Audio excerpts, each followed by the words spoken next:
You're listening to Tremendous Leadership with Dr. Tracey Jones. Hi, everyone. This is Dr. Tracey Jones. Our guest today on the Tremendous Leadership Podcast is one of my heroes, Peter Greer. Peter is the president and CEO of Hope International. Many of you have heard of that. And he's also the author of one of my all-time favorite books titled Mission Drift. You are going to love hearing what Peter has to say about what it takes to pay the price of leadership. All right. Hi, everyone. This is Dr. Tracey Jones. Welcome to the Tremendous Leadership Podcast, Leaders on Leadership, where we pull back the curtain on leadership and we talk with some of the greatest leaders that we have ever met. And we talk to them about what it took them to pay the price of leadership. And today I'm very excited because I have one of my heroes that I have the honor of interviewing today, and that is Peter Greer. Peter Greer is the president and the CEO of Hope International. Probably a lot of you guys out there have heard of it or are supporting one of their children. Hope International is a Christ-centered micro-enterprise development organization, and it's serving through Africa, Asia, Latin America, and Eastern Europe. Peter has co-authored over 10 books, including Mission Drift, which is how I came across this incredible individual. And Mission Drift, if you haven't read it, it was selected as the 2015 Book Award winner from Christianity Today. And I say a hearty amen to that. And also his book, Rooting for Rivals. I can't wait to hear about that. And that was selected as the 2019 Leadership Resource of the Year in Outreach Magazine. More important than his occupation is his role as a husband to Laurel and dad to Keith, Lily, Miles, and London. Peter, I am so excited to have you on this program today. Oh, the privilege is mine. I'm so looking forward to our conversation. Awesome. And for those of you that are local listeners, Peter's organization, he can talk about that more at the end. He's actually headquartered in Lancaster. So Mrs. Tremendous was from Lancaster. That's where Dad met my mother in Lancaster. So a lot of tremendous things going on in Lancaster. Of course, Lancaster Bible College, where I just finished my PhD program. So Peter, just thrilled to have you on today. And one of the things that my father always talked about was leadership. And he had a speech called The Price of Leadership, one of his top speeches. And in it, he talks about that there's 4 things that a leader is going to have to pay in order to actually call themselves a leader and be a leader, not just claim the title. And the first one, Peter, that he talks about is loneliness. And we've all heard that term, it's lonely at the top. But can you share with me, with your extensive background and what you've done, different aspects of your life, what does loneliness mean to you as a leader? Maybe a time that you went through loneliness, and what you would say to encourage some of our leaders that may be listening right now that are in that season of loneliness. Thank you. And, you know, I'm going to take a little bit of a different take on that question, if that's all right. Please do. First thought that came to mind was actually early in my time at Hope. I believe there was an element of self-imposed loneliness. Okay. That's different from the price of loneliness that I think is very real. But so what's this self-imposed loneliness? And I think for me, it maybe was best embodied by the fact that when I joined Hope International, on my wall, I had a graph. And on that graph, I had the growth rate of Hope International and where we were supposed to be. And then I had that compared to the growth rates of other organizations. Now, what did that do? If that was my driving metric, and I was looking at growth as the equivalent for this is the indicator that is measuring our success. Right. And I put the other organizations and said, how are we doing? Well, if we're doing well, that's going to make me feel good. And if it's maybe not going as well as someone else, that's going to cause me to maybe not be. And there's this great proverb about how envy rots the bones.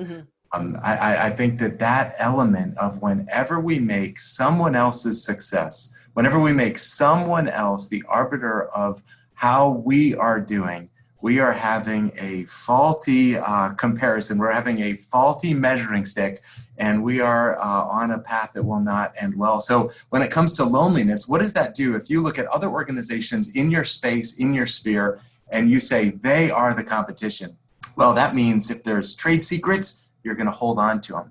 If that means that you are somehow, as some way, kind of looking at them as doing well, you maybe not are going to be eager to be generous and open-handed with them. And so I think about the self-imposed loneliness that at its core was rooted in an unhealthy attitude of an us versus a them. And whenever we define others as them, as those people, and whenever we think that our work is somehow to be measured against other organizations, as opposed to what if we had a bigger, grander vision of what are we doing together to accelerate the end of extreme poverty in our lifetime?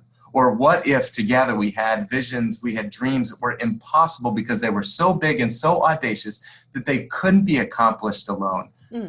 Those things would draw us closer together. So I think about the unhealthy way that looking at other organizations actually cause an element of isolation and loneliness, that I am so glad that those walls have been torn down. And even in this crazy world that we're living in right now, we just long in the midst of this current moment to say, we need friendships in the midst of our challenges. We need alignment.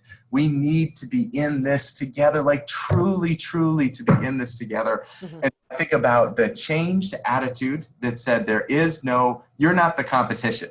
Right. And allowed relationships to grow with other organizations that have been so enormously helpful, beneficial, critical during this time.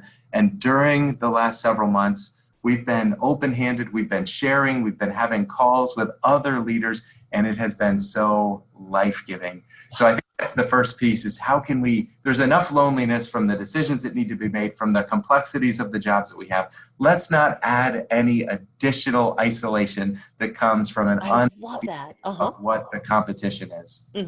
Beautiful. And I love that. Well, I don't know if it's Robert Louis Stevenson. Somebody said comparison is the thief of joy.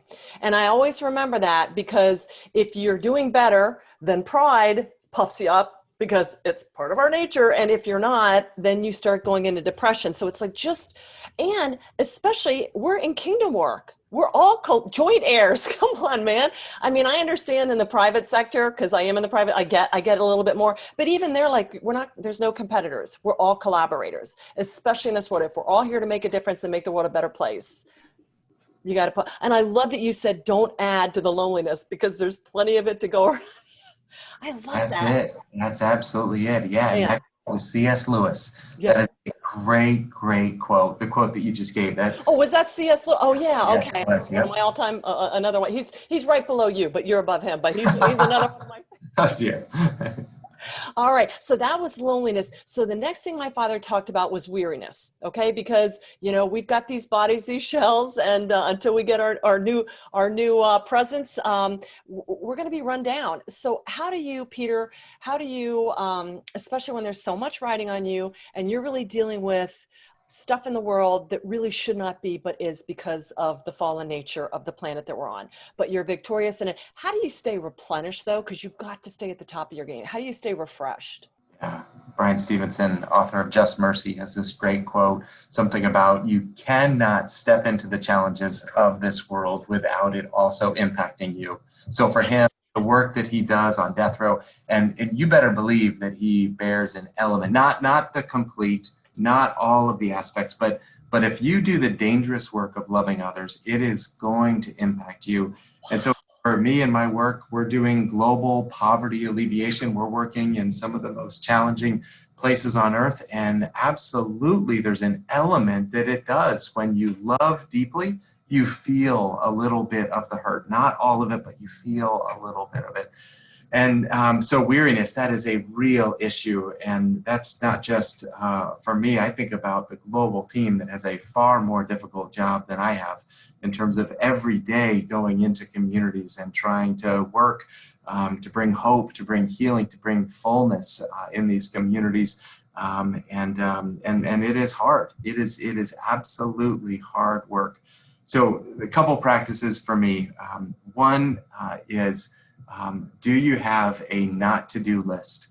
I think one of the dangers of a leader of a growing organization is that if you keep doing everything that you used to do and just add a little bit more, if not every time you take on something new, figuring out what you stop doing, if you don't have a stop doing list and only have a to-do list, you are eventually going to be overwhelmed and unable to carry all of the weight that that you're carrying that maybe you don't need to. And the benefit of that for me at this point, it's every time I say yes to something new, it has to come with an accompanying no, because I'm not getting any more hours in the day. So anytime I say yes to something, it has to come with a no to something else. And that helps keep a little bit of equilibrium. And the best part too is then when you start letting go of things, you realize there probably are other people on your team who are even more capable of doing that work than you are anyway. So it allows you to spend more of your time on the things that you're good at that bring joy in life, and to give others that are uniquely gifted to do those other things better than you were doing them anyway. And that has been, that's one. So what we stop doing is super important. Second thing is when I think about the last few years, I think about this time in my life where my wife, the kids were in bed and we were having a conversation, and she said, "Peter, I love you. Peter, I'm committed to you." We've been married about 9 years at that point. And she said, "But Peter, I feel nothing for you anymore."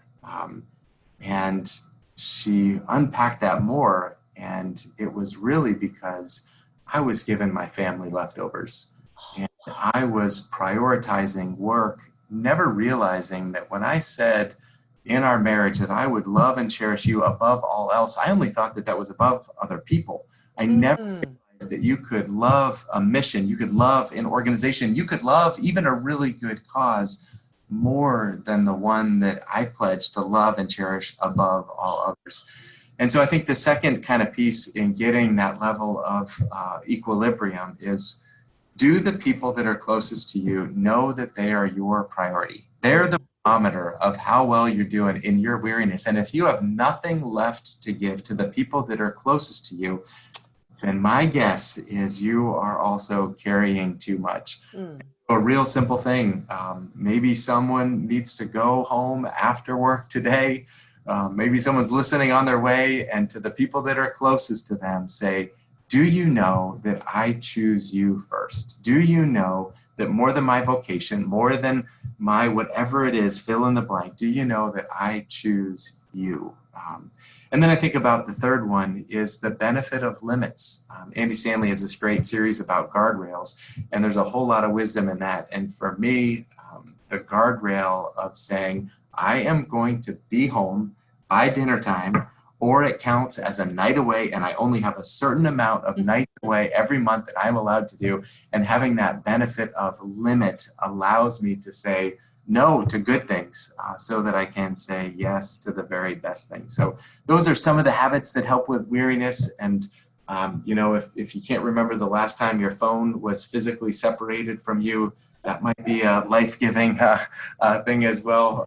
For me, when I get home, part of that being home for dinner is that my phone goes in a drawer and I do not touch it until after the kids are in bed. And that is life-giving I love that. to my family. I love that. So those are some of the practical. Yeah. I love that. And one of our classes right in the beginning was in the doctor program was very about Sabbathing. And I hate to confess this, up until 5 years ago, I didn't Sabbath. I wasn't intentional about it. And but I also love that you talked about, you're in that marriage, and it's not just about having somebody there, but what that person in that covenantal relationship and your children can be for your sense of purpose and advocating for you. And to never, I know here you are with this mission, God, this mission has to be first. And I grew up in that generation where our dads were traveling 300 days a year, and we got it. They had to do the world thing. But I mean, I just think there's trade-offs for everything. And that realizing just the replenishment and the refreshment you get from your life partner that God put you with, go closer to God, the triangle, go closer to God and go closer to each other. So thank you for bringing that up. That's beautiful. And the next one, I learned it from a book as opposed to from experience. I wish I could have learned it another way than experience, but thankfully there's a whole lot of grace and changes, and we're all learning what it looks like to love well. Yeah. Well, love well, and that you were open to hearing it and not just saying because granted you guys are going to be together forever, but you didn't just take that as well. But this is the way it is. It's like when I was in the military. Well, honey, you married somebody in the military, so when I get the call, I get the, and that's true. When you marry somebody in the military, they get the call. But this, you took that and you said, okay, we need to adjust accordingly. And that's and then the stronger your family unit is, then the stronger you are. And it's not a matter of prioritizing. It's all congruent. Yes. It's one big Yeah, ball of stuff all together. absolutely. Yeah, no, well said, well said. Thanks, Peter. Well, one of the things you hit on, you talked about Andy Stanley and guardrails, and Henry Cloud has one of my favorite books called Boundaries. I mean, I'm just like, or Necessary Endings, which is all about stop, bound, don't go here. Just don't even think about it. Stay here, stay in your lane. But you kind of hit on with Weariness, the next topic, which is really abandonment. And I know people are like, oh, fear of abandonment, abandoning a child or a relationship has a negative connotation. But in The Price of Leadership, my father talked about every day you're going to have to abandon something that you like and want to think about in favor of what you need and ought to think about. And he defines it as kind of this real hyper focus as, you just, every day count everything and stay very intentional about it. How do you really stay? And I'm going to put a plug in for Mission Drift. This is what Mission Drift is all about. And I read it in one of my classes, and it was so good for me because coming in, running a second generation business, is it me? Is it my dad? Is it books? Is it speaking? Is it writing? What is it? And I was just all over the place. And you really helped me get clarity on what is the core DNA that I need to stay true to, and how do I guard that? So there's other things I can play with and create in the creative space, Lord willing, that he guides. But I mean, you have this book for every leader out there. Get it, because once you start growing and going, it's the old new levels, new devils, and you're start going to get these things that sound good, but they're going to pull you just off focus, even 1 megahertz, and you're not, and you're people can't hear what your mission is anymore. So sorry for talking into your question, but talk to me about, I love the book so much. It's one of my top 10. And so can you talk to us about abandonment? Oh, I'll be quiet. I'm sorry. no, I'd rather listen to you. I was so excited about that book though and talking to you about this. Oh yeah, no, I appreciate that. And I mean, truly, it's so fun to hear how the book has been helpful to others. Part of the reason why we wrote it is because we looked around and we saw that there are far more examples of drift than there are of organizations, multi-generational issues, multiple generations of faithful leadership and faithful impact. And we said that we want that to be our story. Mm-hmm. We don't want to follow the well-worn path of drift. So what do we do? So it became this research project trying to find organizations that stayed on mission and then those that drifted, and tried to figure out, so what did they do differently? Yes. What the organizations that stayed on mission, what did they do differently? And I love what you said, because I think that really in many ways is the core. Is there clarity of what your mission is?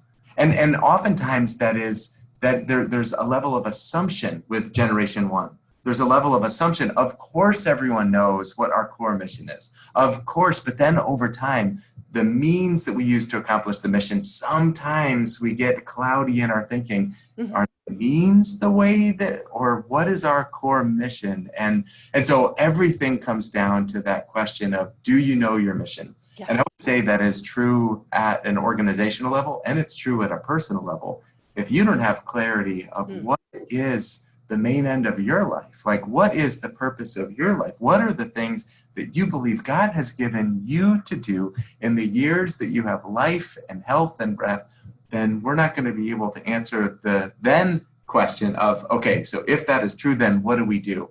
So clarity of mission, everything starts with that. And then intentionality of practice. And that's what we see in you. That's what we see in the writings of your dad. That's what we see even in this conversation, is that it takes work. And if you're not willing to roll up your sleeves and dive in to pay the price when things are hard, if you don't have clarity on what your mission is, it's going to be really hard for you to be willing to pay that price if you don't really believe in the mission or know what the mission is. Mm-hmm. So again, coming back, do you know with clarity, here's what I'm about, And therefore, this is what I do with intentionality in the daily and weekly and annually habits, patterns, practices that are going to allow us to live and to run the race that we have, to finish it well, and then pass on that baton to the next leader that's going to get ready to run as well. I love it. So how do you, with Hope, how do you stay really dialed into that mission? Because, the world changes and all these things. How do you stay really spot on? Because you have stayed so pure and true to what the original intent was. How do you do that? Well, wouldn't it be wonderfully ironic if my colleague and I wrote a book on mission drift and then we become a case study of in a few years? So there's a little bit of internally imposed and hopefully yes. pressure that we have put on ourselves with that. But, the challenge, and this is part of the research, was we were looking for those, show me the one big thing that we can do that will make an impact. Show me. But I love your example of what you said. If you're 1 or 2 degrees off, it doesn't make a difference if you're going 3 steps. Right. If you're 1 or 2 degrees off and you're taking a flight from Boston to LA, you better believe that 1 or 2 degrees makes it, but you're not going to end up in the right place. Mm-hmm. So I think that similar principle is that you've got to constantly know what your true north is and then constantly be doing course corrections. Again, the idea of drift, this idea that current, you're not standing still. You are moving right now. The currents are taking you. And the question is, are you doing the hard work to say, today, the decisions that I make personally, the decisions that I make organizationally, am I finding my true north? Am I changing my approach to get back in alignment? And that comes to the hiring decisions that we make. It comes to the personal practices. It comes to the culture that you're creating as an organization. It comes to the measurements. It comes to where you pursue your funding. It comes to what you say yes to. And so all of those things in and of themselves are 1 degree of separation.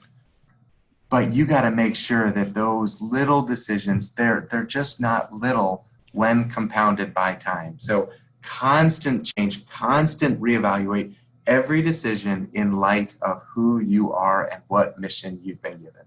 I love it. So you mentioned, do you have a ministry partner with you at Hope? Did you say that? Just that the book was written with Chris Horst, my colleague. Oh, okay. So sorry, who is Chris? Chris, so he's another Lancaster, another little plug for Lancaster, but he born and raised in Lancaster, and he is our Chief Advancement Officer and a dear friend, and he has written several of the books. We've written several of the books together. Well, and I love why I kind of drilled into that is probably a lot of people listening are solopreneurs or really small, or like me, looking for the right person to kind of grow it with to the next level. So can you tell me how you dialed that in? Because you really need those people who, they have an idea, you have an idea, but how do you harness that to get that synergistic growth? Any recommendations for us on that? So much of the work that we do and the joy or the lack of joy that we have is directly related to the people that we show up and spend time with at work each and every day.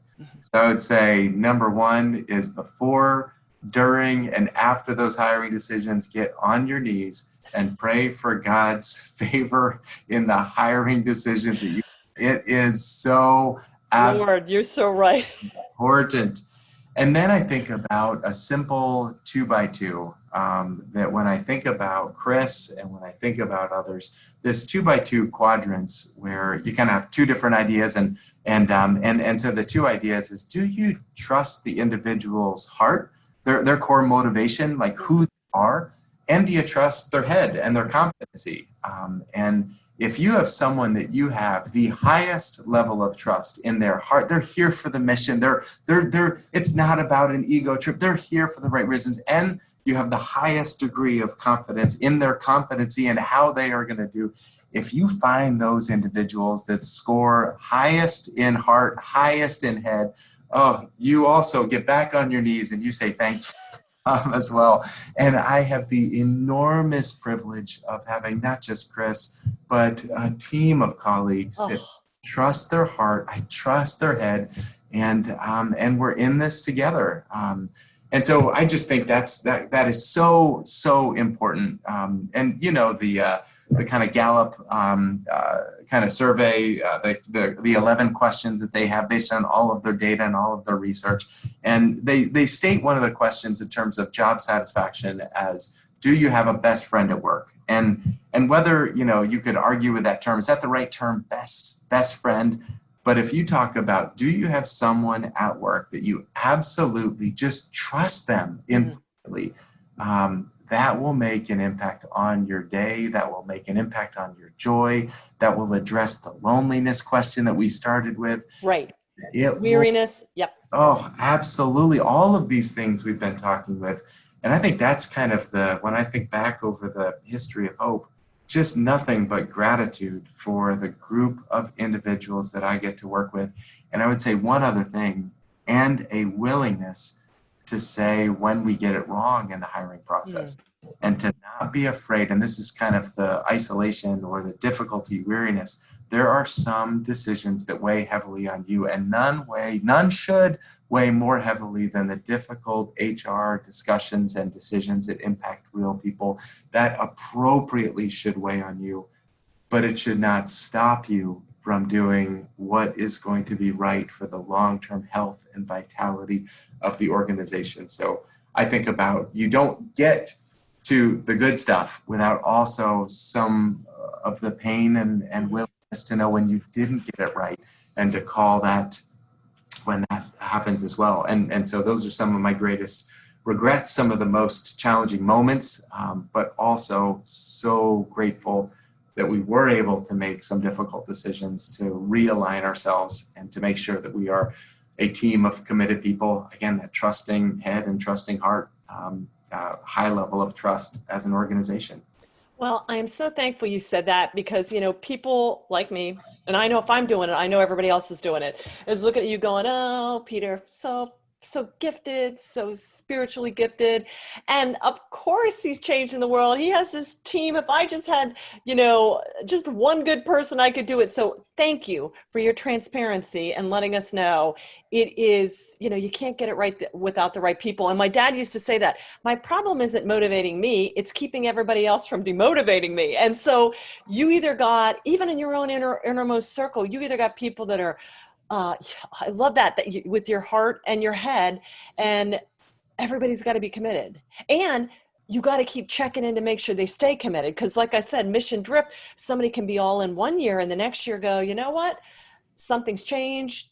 Ecclesiastics, the season is over. And so, yeah, I think for leadership, that's really the biggest thing, is watching the moving people pieces. And just like you said, getting on your knees and giving it to God, and having the difficult conversations. Yeah. You said it better than I did. Oh, no. Well, thank you for sharing that. Because like I said, when we got all these successful people on here, and they've been quite transparent about, we have to make those tough decisions just like you. And that always I know for our listeners out there, even for me, that gave me great clarity and a great confirmation from the Lord. So thanks, Peter. Well, anyone that is in a leadership role of any sort that does not talk about challenges or failure is not talking the truth. Every single one, there are challenges and failures that we have. So Yeah, I love it. Okay, so the last one after abandonment was vision. And I think a lot of times we look at people and go, well, I don't have vision. You got to have this sixth sense, or this, this kind of road, like Paul, blinding light, whatever it is. But my dad always said that vision is really nothing more than just seeing what needs to be done and then doing it. Because a lot of people see what needs to be done, but they don't do it. So can you talk to me about how you hone your vision, and how, we talked about staying true to it, but, the world never stays the same. So how do you craft that vision, and how do you stay open to the slight tweaks or reinventions that we have to do? I love your dad's one-liners, by the way. No one got complex truths in a more concise way. That's another. You've shared several that I was not. I know some of them, but you've shared some new ones that are just awesome. He does, yeah. He had a way of saying stuff, and he'd kind of say it backwards. He'd like flip wisdom, and you're like, Yes. wait, what? And then you're like, he's right. Yes. Yeah. No, so good. And I do think about, that's the Proverbs 29:18, where there's no vision, the people perish. Like there is, if we don't know where we're going, we're going to start turning in on ourselves. And there's Yes. something aligning. It relates to mission drift. Do we know where we're going? And if you cannot articulate that moment, then we have challenges. And I actually wonder, in light of 2020 and all of the challenges, my guess is the organizations that really have been able to survive or thrive in the midst of changes are those that have come back to a clear and compelling vision of why they exist as an organization. And I think that those that haven't had that ability to clearly articulate, this is where we're going, my guess is this has been a much more challenging year on them. There's something so powerful and aligning about a clear and mutually owned vision for individuals. So how do you keep coming back to that? The simple word that comes to mind is repetition. You just have to keep on stating it, and you have to keep on talking about it. Yes. And I think by the time that it sounds old in your ears are probably the time that it's being heard and understood. And I think for leaders to say a small number of things and to keep saying them, that is probably more powerful than to have an arsenal of different ideas that can cause organizational whiplash. To keep going, bouncing different ideas, as opposed to every time I speak, you're going to hear me say these things because this in this season is what matters most. So come back to reinforce, to repeat, even at the moment that it starts to sound maybe stale in your own ears, it probably still is it's having the powerful aligning impact on the organization. I love it. And how has the pandemic affected you? How has that changed what you do, how you've operated? Oh, this has been the most challenging season of our organizational history. I don't think there's been a lot of attention in the United States in media about the impact of COVID on the most vulnerable around the world. Right. I have friends over there, so I hear it. Yeah, exactly. But if you don't, haven't seen exactly, and we're thinking about schools, and there's a lot to think about with that. We're thinking about health, and we're thinking about the economy, and we're thinking about all those things. But truly, the people that have been impacted the most are people that are living so close to the edge already. And so for us as an organization, that's where we work. And so what do we do? How do we respond? And so for us, it's coming back to that mission. What do we do? What do we do as an organization to live out our identity and our mission in the way that we respond in these times? And so for us, three things that we did. The first is we do not typically do this, but we pivoted our program to do immediate relief in the communities that were impacted the most. And the reason is because when the economy shuts down, our core mission is about investing in entrepreneurs, helping them start and expand small businesses, and sharing the hope of Jesus. As we do that, that is impossible to do when the economy shuts down. And so while there was full shutdown, there literally was no food in certain areas. And so we responded with relief, something that we don't typically do. But then the second piece is, how can we live out this mission in this time? And so for us, it was all about, we're going to walk with entrepreneurs that at the end of this, they're going to know that the team of Hope International was with them. And so that meant creative ways of adapting programs, doing more digitally, connecting virtually, doing more. So many of the entrepreneurs that we serve ended up manufacturing face masks as part of their business, and just adapting and adjusting. And we provided grace periods during this time. And then the third is additional capital once economies open up to jumpstart their businesses. And so really it was based on listening to the families that we serve and letting them tell us, what do you need right now? What is going to be the most loving way for us to walk with you during this time? And again, just the power of showing up, the power of praying together, the power of reminding each other that in the midst of all the challenges, we still are people of hope. And so let's figure out how to walk through this together with our eyes on where we're going, and knowing that God is in the midst of all of this, even in the midst of the current challenges as well. Some of And the ways that we've responded.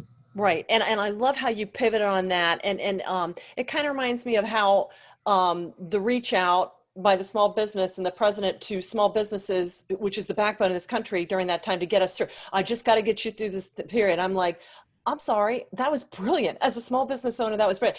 But I mean, for our listeners out there, when you go over to some of these areas, I've spent a lot of time in Eastern Europe and Africa. If people don't work, they don't eat, and they don't get unemployment, and they don't get government checks. So it is literally, talk about living close to the edge. They are the most industrious people. They're up, they're willing, they'll do whatever it takes, walk to get water, anything. And when you lock down, that's it. And so we don't know that because we don't hear this. When you lock down an economy where if people don't work, they don't eat. Well, what do? We get unemployment and we order off of Amazon. I mean, it's not ideal, but it's not life-threatening. And so then to see how just even supporting over there, so anybody out there, and Peter will talk at the end, but if you can support any of his work or anything out there, what $100 a month can do out there for somebody like that, you have no idea. And how you get to just bless them and help them get through this. I mean, that's why, because right now, yes, we want to preach and we want to teach and we want to exhort and teach them how to, but we just got to live right now. And so I'm just thankful for you that you had the clarity and the wisdom, brother, to see that and say, we do need to pivot and tweak this and get these guys through this. Yeah, I so appreciate that. And thank you for your heart for individuals in our community and individuals around the world as well. Yeah, I really do think this is a moment for all of us. Let's roll up our sleeves. Let's own for courageous compassion in the midst of all of the challenges that we are facing.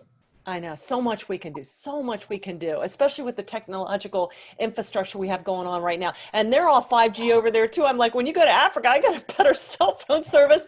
Eastern Europe, I'm like, I can't, but I go to Africa and man, I'm whirling. So you can send stuff all over the world to help people right this second, so don't let that hold you back. So but Peter, I'm watching the clock here too. Anything else you want to share with our leaders, just any other leadership thoughts or takeaways that you'd like to leave them that we maybe haven't hit on? Yeah, I mean, the only other thought that I have is during this kind of time that we've been living through, I do find that I process ideas about through writing. And so that has been fun. But just this week, launched a book called Succession. And the piece that was so interesting in this is just coming to terms. Every single one of us, we are all interim leaders. Every single one of us, no matter what our role, no matter how long, it truly is interim. And I think the greatest question is not what happens while you are there, but what happens 2 years after you've left organization.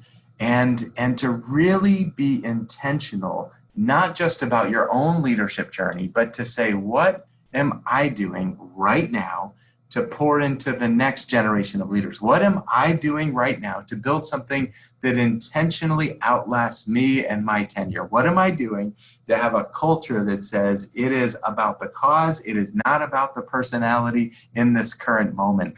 And I think there's a wonderfully freeing and powerful way that when we extend our gaze beyond our current term, it will change the way that we lead today.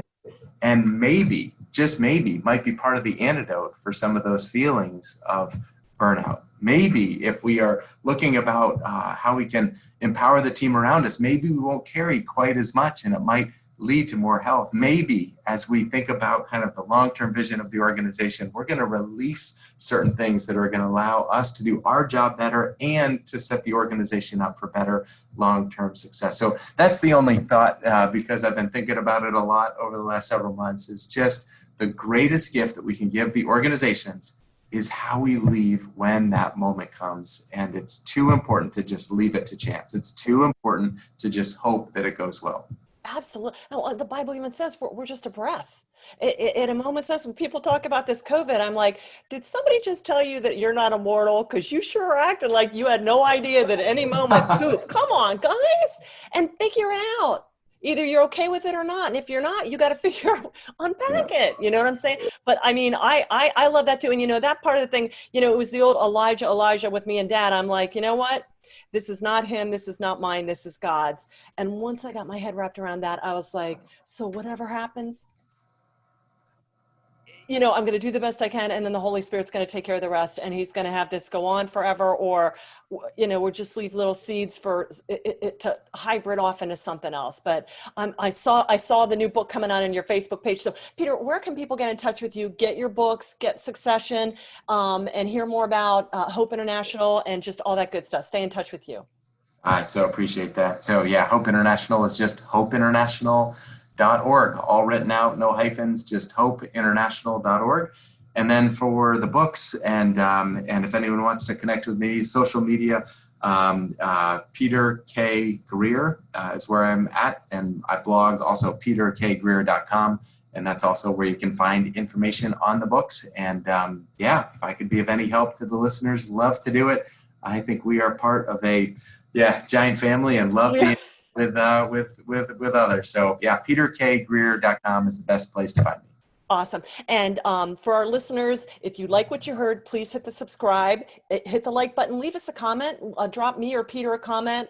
We'll put this out there, and we will have all the links down there for the books where you can pick up his latest books, his past books, all that good stuff, and hear more about his organization. So Peter, again, thank you, brother, for sharing your wisdom, for what you're doing for the world, and just the encouragement that you have given to me, and I know everybody out there listening. Thank you so much. So much fun to connect with you again. Thanks, Peter. I'm so glad we're so close, just down the road.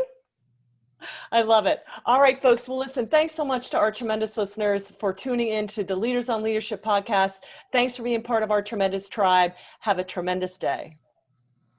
Thank you for listening to Tremendous Leadership with Dr. Tracey Jones. Find out more about Dr. Jones at www.tremendousleadership.com. If you've been ignited by something you heard in this episode, let us know by leaving a review for Tremendous Leadership wherever you listen to podcasts, or by sending us a message through www.tremendousleadership.com.